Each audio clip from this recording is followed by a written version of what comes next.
Hey guys, and welcome to this week's webinar. Looking at my camera, I might be slightly on the wonk, but we are going to roll with it. Speaking to Adele this week, she asked me about CBD oil. Now, she asked me like whether it's worth getting, taking, looking into, and I said, hold that thought, because if I don't have an answer, I prefer and will generally always try to go and find you an answer and increase my education and learning within that particular topic. Now, I've done a bit of research into the webinar that I'm going to give today. I'm going to keep it quite short and quite sweet and to the point because it is very specific and it's on a very specific topic.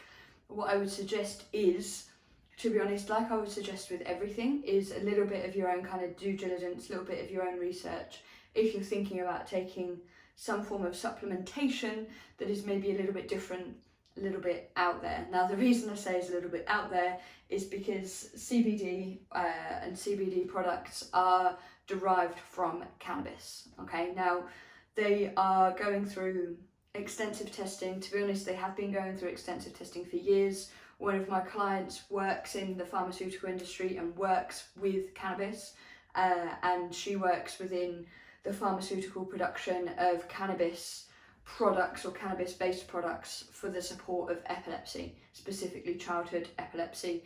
There is a lot of strong research out there, a lot of strong case studies that back up and support the use of cannabis within epileptic treatments, get my words out. And from that kind of research, people have been looking into cannabis in other ways. And the way that people started looking into cannabis was they started breaking it down into its two forms, which are CBD and THC, okay? And when you split it into its two forms, you actually take away the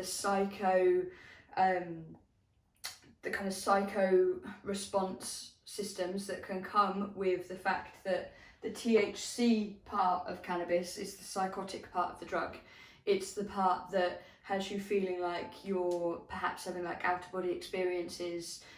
You can have, kind of go into that kind of state and have that very psychotic effect. Okay, so you've got two parts. THC, that is where the psychosis part of the drug sits. The addictive part of the drug sits. The part of the drug that has caused, many issues for many years for many, many people. But it's only been in recent research where they've been able to split it. So to take the THC element out of cannabis and leave you with the cannabidiol or the cannabinoid part, which is the CBD part. Okay, so the cannabinoids are in here.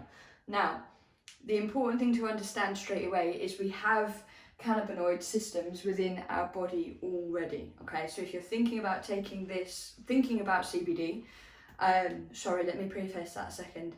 I go onto my Instagram, for example. Now, I know my Instagram generally is me following other peers within the industry, other fitness professionals. I cannot look at my Instagram without seeing people advertising their discount codes for CBD with a multitude of different companies. Pure Sport tend to be leading the way in that. They've got many athletes signed up. It's been kind of WADA tested, so it's gone through all of the testing that it needs to be safe for athletic performance. It's not seen as a performance enhancing aid, and they are kind of obviously pushing CBD out into the wider market, albeit at quite a cost. I'll come to that in a second. And I can understand why if you're going onto your Instagram and you're seeing things like, oh, CBD this, get my CBD discount code, this, that and the other, you're kind of like, oh, I wonder what that is, wonder what that does. I'm just going to preface everything by saying again, when it comes to something like CBD, I want you to put it very much in the supplementation box. Okay, now supplementation is great. It can enhance us from a current level, but if you're, say for example, your recovery, your sleep, your diet, your training, everything is in the toilet, it is down here, and you go, I'm going to take vitamin D and a multivitamin, but I'm still going to eat a terrible diet with very little fresh food, fresh kind of veggies or anything like that in. I'm still going to get 2 hours sleep a night, and I'm still going to perhaps drink a lot of alcohol. your diet is starting here, and if you're topping up with vitamin D and say a multivit that you're spending £100 on, but everything else is in the toilet, you might only come up by a percentage. Supplementation is about enhancing what you've currently got, not necessarily looking for something to physically solve, that's going to fix my sleep, that's going to fix my recovery. You have to look at everything in the picture, you have to look at the bigger picture. But if you're at a point, like all of you are, where you're starting to maybe think about different things that can top that up, you know, vitamin D through winter especially, having a good base multivitamin, thinking about your omega-3s and 6s if you don't eat a lot of, you know, oily fish, these kind of things. If you're at that point where we know 80% of our diet is good, we're thinking about our sleep, we're active, we've got good health markers, we're in a good place, and we're looking to supplement, that's where I'm at, that's where you're at. We're looking to supplement, increase something that's already at a higher level, and we'll pay the dividends for it. That's where something like CBD may come in as a supplementation. Now, as I said, it's linked to your endocannabinoid system, which exists in your brain anyway. And what that does is the science that I've read on it is they have neuropathways, neurotransmitters that open up and send your body messages from the cannabinoid system, generally speaking, linked to things like your gut, digestion, potentially like anxiety, stress, and things like that. And those messages are constantly being sent. If you're looking to supplement with CBD, what CBD is going to do is it's going to enhance and create better links and better communication within a system that already exists within your brain, remember, without the psychotic effect of cannabis, okay? We are looking at the kind of relaxing, link chain opening, mental process enhancing part of the drug, not the psychotic part. And worthy of note, WADA have actually agreed CBD and said as a separate substance, it is fine, but THC is still a banned substance, especially here in the UK. So we know we've already got an endocannabinoid system, and what we're looking to do is open more doors, create better links. That's generally what CBD is going to try and do. The reason I say try is because, again, with something like CBD, it's all in the dosage. It's all in the quality of the product, and it's all in the amount of the product that you take, depending on body weight, etc., etc. Side effects that have come up through the research that I've gone through is dry mouth and potentially drowsiness. However, it's cited that dosage may have been incorrect in a lot of those cases. So there is some side effects to think about. But why am I sat here talking about CBD? Well, complete transparency.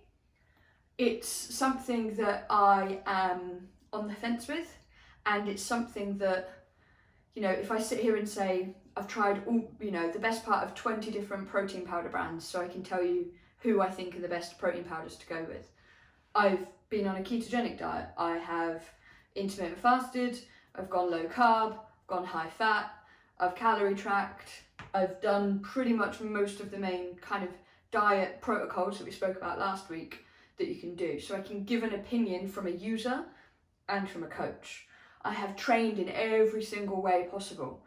You know, mobility, club sport, high level professional sport, within the military, CrossFit, running, the list can go on. So again, I can create programs around strength training or, you know, high impact training or whatever it may be from a background of having done it, but also having learned about it as a coach, you know, sports science degree on top of multiple personal training qualifications, these kind of things. So what I'm trying to say there is there's very little things within this industry that I haven't got user and coach experience of, and I try and share that as much as possible. And I think that's important because if you come to me with a question, I like to think I've either got a user or a coach experience or both. Now this is one that I am yet to have either on, okay? Now I'm saying yet, now it's in the back of my mind to potentially go through like a trial period and supplement with it, looking to get certain benefits from it and see what it does. At the moment, I track my sleep quite well. I track my sleep every night. I look at my heart rate every day, my resting heart rate. I take multivitamins. I eat well predominantly most of the time. And, you know, anxiety, I'll admit, still often gets the best of me. It's something that I've struggled with following a certain event in my life. So this product states to claim that it can support levels of anxiety, can increase sleep, can help with irritable bowel syndrome, can help remove aches and pains, inflammation, can help improve concentration and things like that. Again, by going into a system that we already have, which was the endocannabinoid system, and creating more links. So it's putting more cannabinoids into that system, and that system is a neuro pathway that gets things firing within these kind of certain areas and a few more. From my point of view, from a coach's point of view, if you're interested in potentially supplementing with something such as CBD, I would at least put in a good stint of your own research, potentially look at some papers, get me to send things across, and I would look at where you are at the moment and say, what is that going to enhance for me? What am I looking for CBD to do? Versus just making sure maybe I start taking a good daily multivit, or I start trying to get an extra hour's sleep. Because if they're the things that you can come at first, do them first. Because CBD, for one, is not cheap. And you don't want to be going cheap with it, because chances are the amount of CBD within the product is quite low. So you'll just be having to take so much of it to reach the dosage that is supposedly recommended, and then you're having half your bottle at once. The kind of products that you can get like muscle oils, which has got the CBD within the oil. You can target that on certain areas, potentially areas that have been injury prone, or areas that you suffer from inflammation from. So that's a targeted kind of CBD going into the area. Most commonly it's 2 drops or a couple of drops, depending on dosage, under the tongue at night before bed. And that's generally how most people take it. Now, I might be interested to get somebody on the podcast potentially to discuss CBD in greater detail as to whether it's something that interests you guys more. If you're listening to this and you're thinking, I could enhance what I'm doing with supplementation, but there's 3 or 4 areas of your life that you can improve prior, I would do them first before investing into CBD. Or if you just want me to go ahead and give it a try first, be the test dummy and give you some honest feedback, that is potentially something I will be looking into in the coming months, because it is a question that's now popping up. It's something that I'm seeing a lot of trainers utilise potentially for themselves, for their own training, for running their own business and things like that. And as I've said, I've tried and tested many things from a user point of view to enhance my opinion and knowledge when it comes to delivering things from a coaching point of view. So this isn't one that I'm ruling out, but it's one that I am not going to go into blind, and that would be my suggestion for you. Fundamentally, it has a lovely list of things it's meant to improve, but my main conclusion is there still needs to be a little bit more research, and that is from me, from a user point of view. I may do my own research into it in terms of testing it, using it, keeping a diary for a month or 2 that I use it for, but also it's still relatively new to market. We're still learning things on it. For the most part, those people that do use CBD on a regular basis as a supplement are swearing by it at the moment. So if that poses a thought for you, maybe a thought about other supplementation, maybe a further thought about this one, maybe you want to ask me about other things that I might have tried within the fitness industry to give you both a user and coach perspective on, do let me know. As I said, nice list of things that it can improve. It focuses on a system that we already have in our brain, creating more links within that system. Early days from me, I would say wait out for a little bit more research, unless you want to crack on, do a bit more due diligence yourself and maybe give it a try.